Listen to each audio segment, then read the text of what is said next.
தெரிந்திருந்தால் உன்னை காரைக்காலிலேயே இருந்திருக்க செய்திருப்போமே. ஏனம்மா இப்படி செய்தாய்? தவமாய் தவமிருந்து பெற்ற மகள் அல்லவா நீ?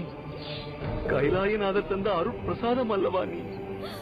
சீராட்டி பாராட்டி வளர்த்த எங்கள் அருமை மகள் ஒரு கணத்தில் எங்கள் கண் முன்னாலேயே இளமையையும் அழகையும் துறந்து இப்படி முதியவளாக நிற்கும் கோலத்தை பெற்று விட்டாயே.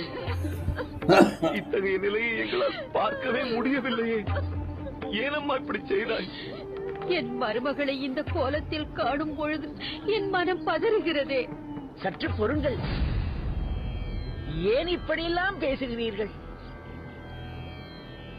இன்று வரை காரைக்காலில் உள்ள கைலாயநாதரை மட்டும் தரிசித்த நான் தலங்கள் தோறும் எழுந்தருளி இருக்கும் எம்பெருமானின் திருவுருவங்களை தரிசித்தபடி கைலாயம் செல்ல எனக்கு ஒரு வழி